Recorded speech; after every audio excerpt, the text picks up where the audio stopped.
আমাদের আজকের এই এক্সপ্লেনারে আপনাদের সবাইকে স্বাগত জানাচ্ছি। আজ আমরা এমন একটা বিষয় নিয়ে আলোচনা করব যা ফাস্টিং আর পেটে চর্বি কমানোর পুরো বিজ্ঞানটাকেই একদম নতুন করে আমাদের সামনে তুলে ধরবে।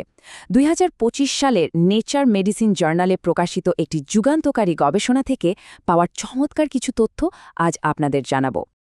গবেষণাটি কিন্তু যেমন তেমন নয়। গবেষকরা টানা ১২ সপ্তাহ ধরে ১৯৭ জন প্রাপ্তবয়স্ক মানুষের দৈনন্দিন রুটিন খুব গভীরভাবে পর্যবেক্ষণ করেছেন। আর জানেন, এখান থেকে এমন একটা মেটাবলিক রহস্য বেরিয়ে এসেছে যা শুনলে চমকে যাবেন। তারা দেখিয়েছেন বর্তমানে ফাস্টিংয়ের যে শিডিউলটা সবচেয়ে বেশি জনপ্রিয়, সেটা কেন আমাদের পেটের চর্বি ঝরাতে আসলে ডাহা ফেল করছে। আসলে এখানে সবচেয়ে বড় প্রশ্নটা কিন্তু এটা নয় যে আপনি কত ঘন্টা না খেয়ে থাকছেন, বরং আসল খেলাটা হলো উপবাসের সঠিক সময়।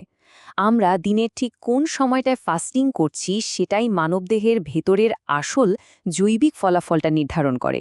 চলুন একটু গভীরে গিয়ে দেখা যাক ব্যাপারটা আসলে কি। এই ডেটাগুলোর দিকে একটু নজর দিন। সবচেয়ে ইন্টারেস্টিং ব্যাপারটা কি জানেন? সবগুলো ফাস্টিং গ্রুপে কিন্তু গড়ে ৩ থেকে ৪ কিলোগ্রাম ওজন কমিয়েছে, কিন্তু শুধুমাত্র আর্লি ইটিং গ্রুপটি, মানে যারা সকাল সকাল খাওয়া শেষ করেছে, তাদের পেটের নিচের বা সাবকিউটেনিয়াস ফ্যাট সবচেয়ে বেশি কমেছে। আর হ্যাঁ, রাতের বেলায় তাদের গ্লুকোজ লেভেলের যে উন্নতি হয়েছে সেটা আসলেই অভাবনীয়। আচ্ছা, এখন আমরা প্রথম মূল বিষয়টায় আসি, যকৃৎ বা লিভারের জৈবিক ঘড়ি।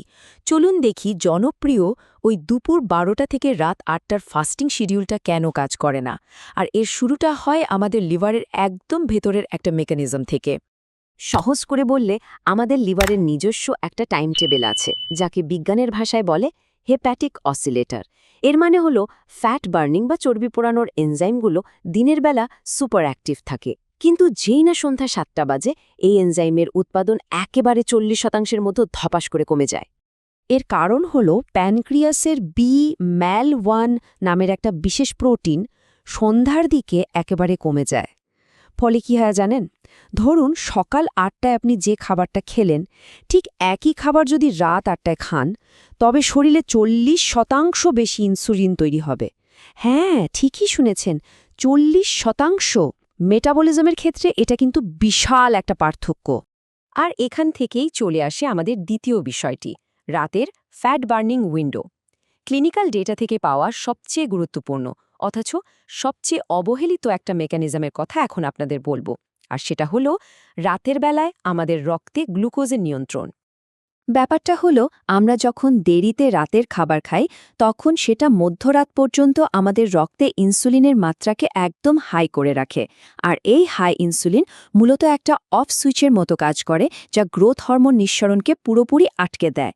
অথচ একটু ভেবে দেখুন, এই গ্রোথ হরমোনটাই কিন্তু ঘুমের মধ্যে আমাদের পেটের ওই জেদি ভিসারাল ফ্যাট ভাঙার আসল কারিগর। তো এখানে দেখলে ব্যাপারটা একেবারেই পরিষ্কার হয়ে যাবে। আমরা যদি বিকেল ৫টার মধ্যে খাওয়া শেষ করে ফেলি, তবে শরীর ইনসুলিন ক্লিয়ার করার জন্য দারুণ একটা সুযোগ পেয়ে যায়। এর ফলে কোনো রকম বাধা ছাড়াই আমাদের গ্রোথ হরমোন সারা রাত ধরে তার ম্যাজিক দেখাতে পারে, আর ফ্যাট বার্নিং প্রক্রিয়াটাও চলতে থাকে রকেটের গতিতে। এর পরের পয়েন্টে আমরা দেখব দেরিতে খাওয়া কেন আসলে ব্যর্থ হয়। এই দেরিতে খাওয়ার অভ্যাসটা কেন আমাদের মেটাবলিক স্বাস্থ্যের ১২টা বাজাচ্ছে, সেটা বুঝতে হলে আমাদের একদম মাইক্রোস্কোপিক লেভেলে গিয়ে মলিকিউলার ক্লক জিনগুলোকে একটু পরীক্ষা করে দেখতে হবে। ওই যে দুপুর ১২টা থেকে রাত ৮টার শিডিউলটার কথা বলছিলাম, এটা আসলে আমাদের শরীরের অন্যান্য অঙ্গের ঘড়িগুলোকে মস্তিষ্কের মূল ঘড়ির চেয়ে কয়েক ঘন্টা পিছিয়ে চলতে বাধ্য করে। সোজা কথায়, শরীরের ভেতর একটা বিশাল মেটাবলিক মিসম্যাচ বা অসামঞ্জস্য তৈরি হয়, আর এই মিসম্যাচের কারণেই চর্বি পোড়ানোর পুরো সিস্টেমটাই জ্যাম হয়ে যায়। শুধু তাই নয়, সন্ধ্যার দিকের এই উচ্চ ইনসুলিন লাইপোপ্রোটিন লাইপেজ নামের একটা এনজাইমকে ঠিক সেই সময়ই জাগিয়ে তোলে যখন পেটের ওই ভিসারাল ফ্যাট শক্তি সঞ্চয় করার জন্য হাঁ করে বসে থাকে। মানে দাঁড়াচ্ছে, দেরিতে খাওয়া খাবারগুলো সরাসরি আমাদের পেটের চর্বিকে পুষ্টি জুগিয়ে যাচ্ছে, ঠিক সেই সময়ে যখন তাকে উপোস করিয়ে রাখার কথা ছিল। কি সাংঘাতিক, তাই না? এবার আসা যাক চতুর্থ বিষয়ে, ৫০ ঊর্ধ্বদের উপবাসের ভিন্নতা। যাদের বয়স 50 পার হয়েছে তাদের জন্য দেরিতে খাওয়ারই পেনাল্টি বা নেতিবাচক প্রভাবটা কিন্তু আরও অনেক বেশি মারাত্মক হয়ে ওঠে, কারণ এই বয়সে মেটাবলিজম একদম অন্যভাবে কাজ করে। এখানকার সবচেয়ে জরুরি পয়েন্টটা হলো বয়স বাড়ার সাথে সাথে আমাদের লিভারে গ্লাইকোজেনের সঞ্চয় বেড়ে যায়, যার ফলে শরীর গ্লুকোজ থেকে ফ্যাট বার্নিং মোডে সুইচ করতে অনেকটা বেশি সময় নেয়। এই জন্য দুপুর 12টা থেকে রাত 8টার শিডিউলে বয়স্করা প্রকৃতপক্ষে ফ্যাট বার্নিংয়ের সুযোগ পান মাত্র 10 থেকে 11 ঘন্টা, যা আসলে চর্বি কমানোর জন্য মোটেও যথেষ্ট নয়। তো এতক্ষণ তো আমরা সমস্যাগুলোর কথা জানলাম, এবার শেষ অংশে দেখব সঠিক ফাস্টিং রুটিন। এখন আমাদের মূল কাজ হলো এই ক্লিনিক্যাল ডেটাগুলোকে এমন একটা কার্যকরী রুটিনে নিয়ে আসা যা আমাদের শরীরের মেটাবলিক রিদমের সাথে একদম পারফেক্টলি খাপে খাপে মিলে যায়। ফাস্টিং উইন্ডো চলাকালীন ব্ল্যাক কফি, চিনি ছাড়া সাধারণ গ্রিন টি আর 1 চিমটি সামুদ্রিক লবণ মেশানো পানি, এগুলো খাওয়া একেবারে 100% নিরাপদ। কিন্তু সাবধান, সামান্য একটু দুধ, যে কোনো প্রোটিন বা ধরুন কৃত্রিম মিষ্টি খেলেও সাথে সাথে ইনসুলিন স্পাইক করবে আর ফাস্টিংয়ের পুরো পরিশ্রমটাই কিন্তু জলে যাবে। আরেকটা কথা, সকাল 9টা-10টার দিকে ফাস্টিং ভাঙার সময় কিন্তু ভুলও হাই কার্বোহাইড্রেট বা মিষ্টি জাতীয় কিছু খাওয়া যাবে না, কারণ তখন আমাদের শরীর খুব সেন্সিটিভ অবস্থায় থাকে। ইনসুলিনকে শান্ত রাখতে ফাস্টিং ভাঙতে হবে প্রোটিন আর স্বাস্থ্যকর ফ্যাট দিয়ে। ডিম আর অ্যাভোক্যাডো হতে পারে এর জন্য একেবারে পারফেক্ট চয়েস। তাহলে চলুন গবেষণায় পাওয়া আসল রুটিনটা একটু সামারি করে নিই। খুব সকালে উঠেই নিজেকে হাইড্রেটেড করুন। সকাল 9টায় প্রোটিন আর ফ্যাট দিয়ে ফাস্টিং ভাঙুন। বিকেল 5টার মধ্যে খাওয়া শেষ করে ফেলুন।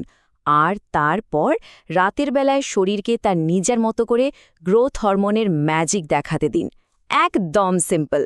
পরিশেষে একটা কথাই বলবো, ফাস্টিংয়ের সময় পাল্টানোর মানে কিন্তু কম খাওয়া নয়।